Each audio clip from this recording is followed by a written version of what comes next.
నేను చాలా సందర్భాల్లో చెప్పా, ఈ తిరుపతిలోనే చెప్పా. ముఖ్యంగా లోకేష్ రెడ్ బుక్కి మా కుక్క కూడా భయపడదని. మేము భయపడటానికి సిద్ధంగా లేవు.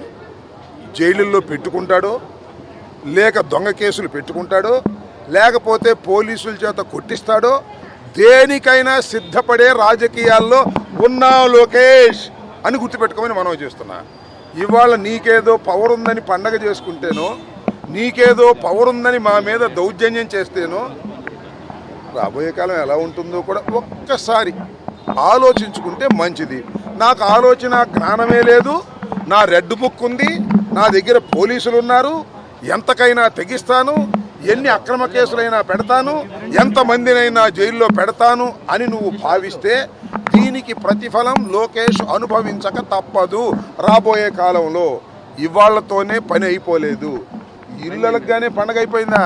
పండగ చాలా ఉందిగా, చాలా పండగలు ఉన్నాయి, చాలా పండగలు వస్తాయని కూడా ఈ సందర్భంగా నేను చెప్పదలుచుకున్నాను.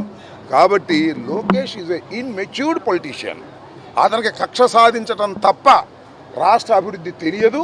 కక్ష సాధించే క్రమంలోనే అతను తన గొయ్యి తాను తవ్వుకుంటున్నాడని నా అభిప్రాయం. వెనక్కి చూసుకొని ఆలోచించేటటువంటి జ్ఞానం కూడా అతనికి లేదు. అధికార మదంతో ఉన్నాడు. అధికార మదం శాశ్వతంగా ఎవరికి ఉండదు. మా అమ్మని అవమానించారు. వాళ్ళ అమ్మని అవమానించింది ఎవరో నాకు తెలియదు ఇంతవరకు. నా మీద కూడా అన్నారుగా శాసనసభలో అవమానించారని. చెప్పమంటున్నా, శాసనసభ రికార్డ్స్ తీసుకురండి, శాసనసభలో చూడండి.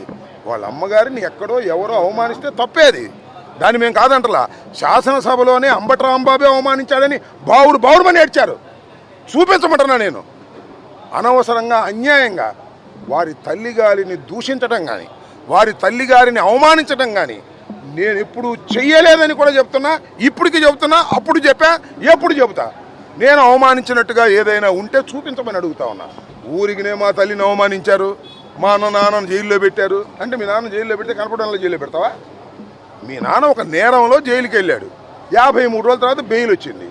అందువల్ల ఇవాళ కనపడడంలో జైల్లో పెడతాను, జోగి రమేష్ని జైల్లో పెడతాను, చెవిరెడ్డి భాస్కర్ రెడ్డిని జైల్లో పెడతాను, వైఎస్ఆర్ కాంగ్రెస్ పార్టీ కార్యకర్తల్ని నాయకుల్ని అందరిలో జైల్లో పెడతాను. పెట్టుకో, ఏమైంది? జైల్లో పెడితే చచ్చిపోతామేంటి? జైల్లో పెడితే రామా బయటికి? మీ నాన్న రాలేదా? జగన్మోహన్ రెడ్డి రాలేదా?